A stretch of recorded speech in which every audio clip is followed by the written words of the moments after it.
Vivemos tempos ruidosos. Nunca fomos tão expostos, tão vistos, tão conectados e, paradoxalmente, tão perdidos. A cultura do espetáculo, como já previa Debord, não é apenas entretenimento. Ela se tornou o próprio tecido da realidade. Tudo é imagem, tudo é venda, tudo é performance. Nesse cenário, o fascínio pelo superficial, pelo banal, pelo barulhento, não é apenas uma falha cultural. Ele é um sintoma. Um sintoma de uma época que abandonou o silêncio e a reflexão para sobreviver ao excesso. O excesso de informações, de estímulos, de ofertas, de comparações, o excesso que gera cansaço, que sufoca a alma e embota a mente. Mas a pergunta incômoda permanece. Por que tantas mentes inteligentes se rendem a distrações infantis, repetitivas e sem substância? Por que milhões de pessoas acompanham diariamente influencers que não oferecem conteúdo, nem reflexão, nem arte, apenas exibem rotinas banais, ostentações vazias ou frases feitas sobre positividade? A resposta exige mais do que desprezo. Exige escuta. Exige análise. É preciso entender o sintoma para chegar à causa. E talvez, quem sabe, reencontrar algum caminho de cura. O mundo moderno é emocionalmente exaustivo.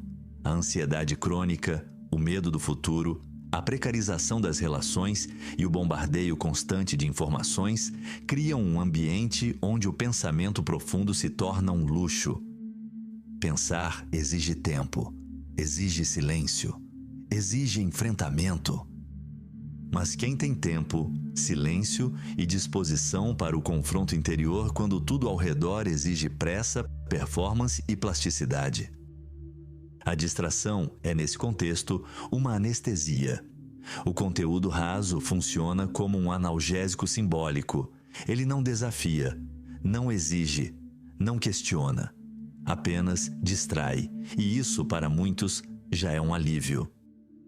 Se a dopamina explica o vício, o vazio simbólico explica o desejo. Desejo de fuga, de pertencimento até mesmo a algo que não tem substância, algo que, ao menos, acolha. Ao longo da história, as culturas foram estruturadas por sistemas simbólicos sólidos. A religião dava sentido ao sofrimento, a política ao coletivo, a ciência ao progresso. Hoje, tudo isso está em crise. Escândalos, corrupção, mentiras, decepções. O símbolo virou cinza. E no lugar da busca por sentido, triunfa o consumo de sensações. Zygmunt Bauman nos oferece a metáfora mais precisa. Vivemos em uma modernidade líquida. Tudo escorre, nada permanece. A religião foi desacreditada. A política virou espetáculo. A ciência, burocracia, o futuro virou ameaça, o passado, vergonha, o presente, um campo de consumo. Consumir se tornou, mais do que um ato econômico, um ato existencial. Compramos para nos sentirmos alguém. Seguimos para nos sentirmos incluídos. Curtimos para nos sentirmos vivos. Nesse ambiente, os influencers não são apenas influentes. Eles são ícones mitológicos de uma sociedade sem transcendência. A garota que exibe sua rotina estética. O rapaz que mostra seu corpo esculpido. O casal que performa o amor ideal. Todos oferecem, sem saber, substitutos simbólicos para aquilo que foi perdido. Mesmo sem dizer nada profundo, dizem tudo o que o sistema quer que acreditemos. Que é possível ser feliz sem pensar, ter valor sem profundidade, alcançar sucesso sem sentido. Seguir influencers superficiais não é apenas uma questão de gosto pessoal. É um fenômeno que, quando realizado em massa, reorganiza os valores culturais, afeta o senso comum e molda o imaginário coletivo. O conteúdo que consumimos todos os dias não fica na tela. Ele entra em nós, forma hábitos, opiniões, valores, mesmo por omissão, forma caráter. Pessoas que consomem apenas entretenimento raso tendem a desenvolver um senso crítico atrofiado. Perdem a capacidade de discernir, de argumentar, de identificar manipulações. E isso afeta diretamente suas decisões, como consumidores, como cidadãos, como eleitores. Um eleitor que foi treinado a reagir por impulso tende a escolher líderes pelo carisma vazio, pelo slogan fácil, pela estética, e não pela ética ou pelo conteúdo. A política se torna um show, e o show não se importa com justiça, se importa com audiência. No consumo, o padrão se repete. Compramos não o que precisamos, mas o que nos disseram que queremos. Livros são lidos porque viralizaram, não porque carregam ideias transformadoras. A inteligência é substituída pela tendência. O discernimento pelo modismo. Esse processo gera um ciclo perverso. Menos pensamento crítico, mais manipulação, mais injustiça, mais alienação, mais consumo de superficialidade. O sistema se retroalimenta. O preço? Altíssimo. Uma sociedade que não pensa é uma sociedade que não se protege. E nesse cenário, a idolatria ao superficial não é inofensiva.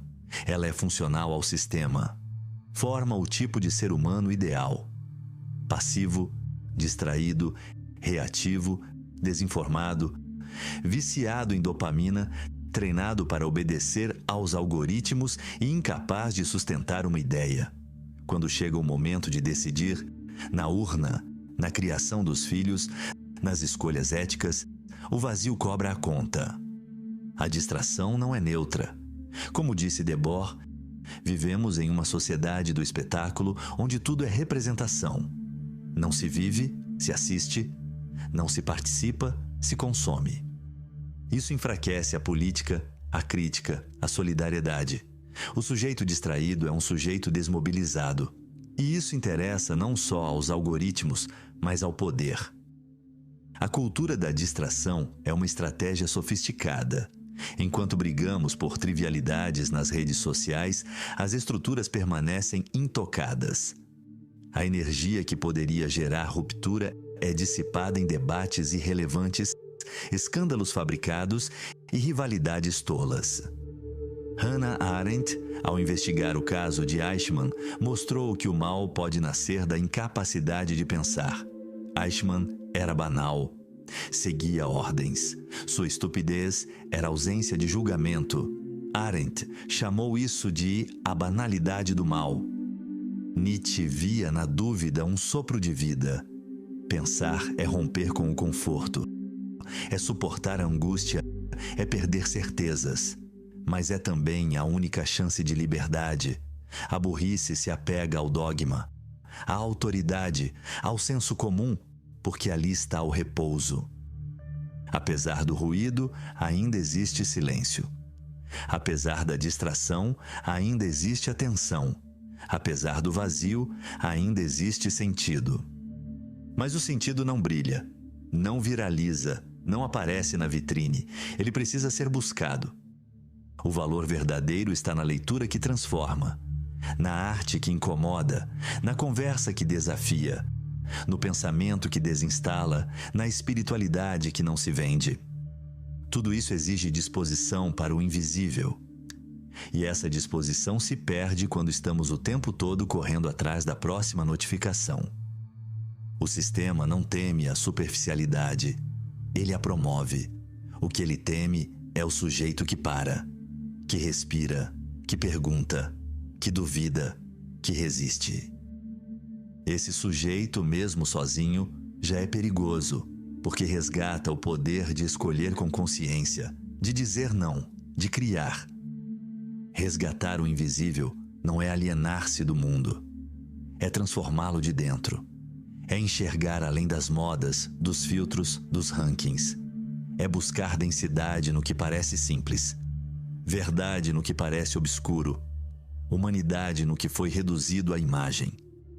Estamos saturados de aparência.